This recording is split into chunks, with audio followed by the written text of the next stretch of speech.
पापमोचनी एकादशी की मंगल कामना आप सभी सदस्यों को। आज हम इस वीडियो में पापमोचनी एकादशी की व्रत कथा सुनाएंगे। पापमोचनी एकादशी हर पाप के कष्ट को दूर करने वाला व्रत है, हर पाप को नष्ट करने वाला व्रत है। और जो लोग इस व्रत को करते हैं, पापमोचनी एकादशी की कथा ज़रूर सुने, फलदायी होता है। चलिए शुरू करते हैं। पुराणों के अनुसार पापमोचनी एकादशी को व्रत रखना बेहद फलदायी माना गया है। कहा जाता है कि विकट से विकट स्थिति में भी पापमोचनी एकादशी का व्रत करने से श्रीहरि की कृपा प्राप्त होती है। ऐसा भी कहा जाता है कि एकादशी के व्रत से चंद्रमा के हर खराब प्रभाव को रोका जा सकता है। पापमोचनी एकादशी व्रत चैत्र मास के कृष्ण पक्ष की एकादशी को किया जाता है। पौराणिक मान्यताओं के अनुसार चैत्र कृष्ण पक्ष की एकादशी पापों को नष्ट करने वाली होती है और स्वयं भगवान श्री कृष्ण ने इसके फल प्रभाव को अर्जुन के समक्ष प्रस्तुत किया था।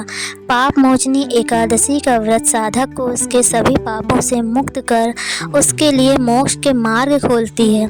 इस एकादशी के व्रत दिन भगवान विष्णु जी की पूजन करना चाहिए। ये शुरू करते हैं कथा के अनुसार भगवान कृष्ण जी अर्जुन से कहते हैं, राजा मंधाता ने एक समय में लोमस ऋषि से जब पूछा कि प्रभु ये बताएं कि मनुष्य जो जाने अनजाने पाप कर्म करता है उसे कैसे छुटकारा मिल सकता है, उन पापों से कैसे मुक्त हो सकता है। राजा मंधाता के इस प्रश्न के जवाब में लोमस ऋषि ने राजा को एक कहानी सुनाई कि चैत्ररथ नामक सुंदर वन में च्यवन ऋषि के पुत्र मेधावी ऋषि तपस्या में लीन थे। इस वन में एक दिन मंजू घोषा नामक अप्सरा की नज़र ऋषि पर पड़ी तो वह उन पर मोहित हो गई और उन्हें अपनी ओर आकर्षित करने हेतु यत्न करने लगी। कामदेव भी उस समय उधर से गुजर रहे थे कि उनकी नज़र अप्सरा पर पड़ गई और वह उसकी मनोभावना को समझते हुए उसकी सहायता करने लग गए। अप्सरा अपने यत्न में हो गई और ऋषि काम पीड़ित हो गए।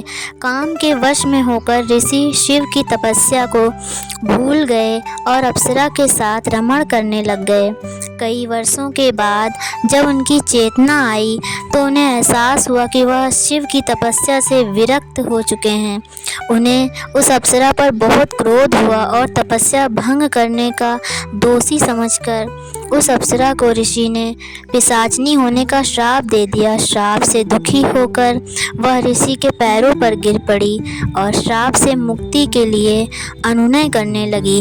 अप्सरा की इस याचना से द्रवित हो मेधावी ऋषि ने उसे विधि सहित चैत्र कृष्ण पक्ष एकादशी का व्रत करने के लिए कहा।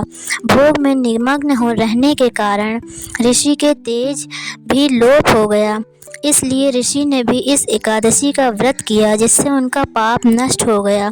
उधर अप्सरा भी इस व्रत के प्रभाव से पिशाच योनि से मुक्त हो गई और उसे सुंदर रूप प्राप्त हुआ और वो स्वर्ग के लिए प्रस्थान कर गई। कहते हैं पापमोचनी एकादशी हर प्रकार के पाप नष्ट करने वाली एकादशी होती है। इस व्रत को करना बेहद शुभ फलदायी होता है। इसकी कथा का श्रवण करना और भी ज़्यादा फलदायी होता है। अगर आपको हमारी वीडियो अच्छी लगी हो और कथा अच्छी लगी हो तो वीडियो को लाइक कर दें और ऐसी ही वीडियो के लिए चैनल को सब्सक्राइब कर लें। धन्यवाद आप सभी को।